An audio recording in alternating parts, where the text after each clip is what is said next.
सप्रेम साहिब बंदगी। सदगुरु कबीर साहब के चरणों में चरण बंदगी।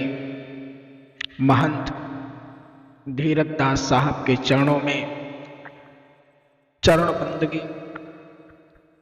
महंत रामधनी दास साहब के चरणों में चरण बंदगी। सदगुरु कबीर साहब ने कर्म के विषय में समझाया है कि तुम जैसा कर्म करोगे तुमको वैसा ही फल मिलेगा। तुम यह सोचते हो कि तुमने बुरा कर्म किया है और तुम्हें अच्छे फल की इच्छा रखते हो, तो यह तुम मूर्खतापूर्वक तुम्हारे मन में विचार आता है। सदगुरु कबीर साहब यह भी कहते हैं कि बोया पेड़ बबूल का आम कहां से पाए। जब तुमने गलतियां की है और बबूल का पेड़ बोया है तो आम की फल की लालसा नहीं करनी चाहिए। इसलिए कर्म जो करोगे वह भोगना पड़ेगा। सदगुरु कबीर साहब अपने बीजक में किस प्रकार से इसको कहा है शब्दों के माध्यम से। आपन कर्म न में तो जाई, अकर्म का लिखा मिटे धो कैसे। अजो युग कोटि रिसा सिराई, गुरु वशिष्ठ मिले लगन सुधायो। सूर्य मंत्र एक दीना, जो सीता रघुनाथ विवाही। पलय के संचन कीन्हा, तीन लोक के करता कहिए। बाली बदो बैराई, एक समय ऐसी बनी आई। उन्हों अवसर पाई, नारद मुनि को बदन छिपायो। कीन्हो कपि को स्वरूपा, शिशुपाल की भुजा उपारी। आप भय हरि ठूठा, पार्वती को बांझ न कहिए। ईश्वर न कहिए भिखारी, कहीं कबीर करता की बाता। कर्म की बात निनारी। सदगुरु कबीर साहब कहते हैं कि कर्म की बात निनारी। सदगुरु कबीर साहब ने समझाया है कि अपने किए गए कर्म का फल भोगे बिना कोई कैसे जा सकता है। कर्म का लेखा कोई कैसे मिटा सकता है। जो कर्म में उसके लिखा गया वह होगा। जो उसने कर्म किए हैं उसका फल भोगना पड़ेगा। भगवान राम का विवाह वशिष्ठ जैसे ज्ञानी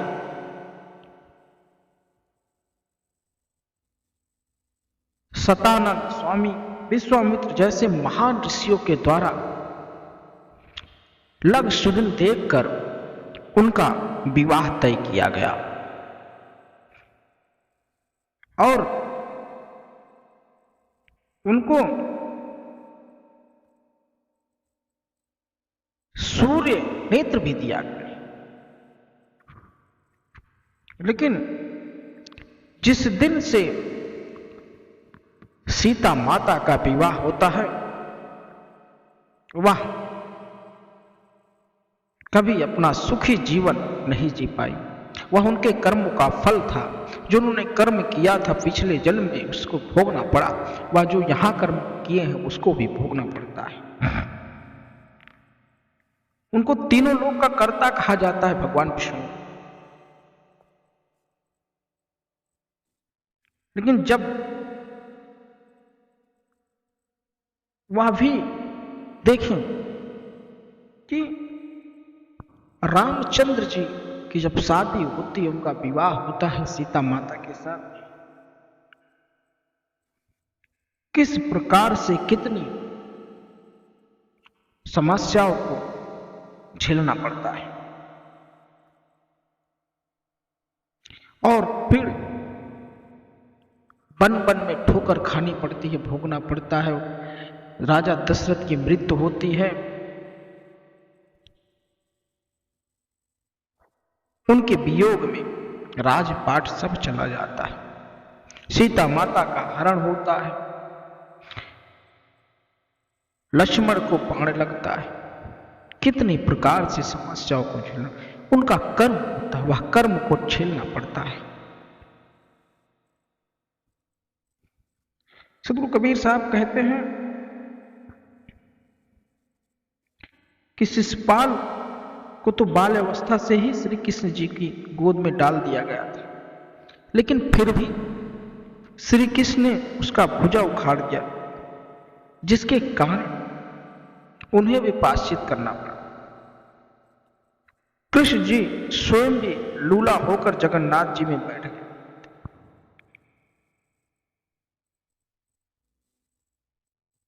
यह कहने का तात्पर्य यह है, सोचिए जरा, हर व्यक्ति को अपने कर्म को भोगना पड़ा।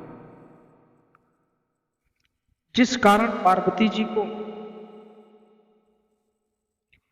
लोग, पार्वती जी ने साहस प्रकट किए, फिर भी उन्हें संतान की प्राप्ति नहीं, ऐसा ग्रंथों में लिखा गया है। जिसके कारण पार्वती जी भी बांझ के कला योगी, क्योंकि कार्तिकेय एवं गणेश जी उनके गर्भ से उत्पन्न नहीं हुए थे, यह भी सत्य है। महादेव ने स्वयं भिक्षा मांगकर भोजन खाते थे, तो क्या उन्हें भिक्षुक नहीं कहा जाएगा? सदगुरु कबीर साहब का कहना है कि मनुष्य को अपने कर्म के किए हैं उसका फल उसे स्वयं के रूप में भोगना पड़ेगा। जो कर्म तुमने किया है वह कर्म यहां पर भोगना पड़ेगा। जब देवी देवता,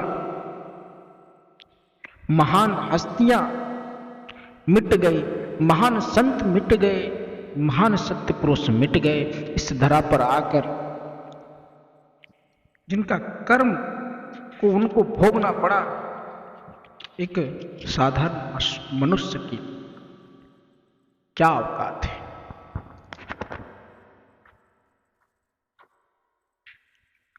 इसलिए सदगुरु कबीर साहब बंदी छोड़ वह चिताते हैं कि मन चेत जाओ, कर्म सही करो।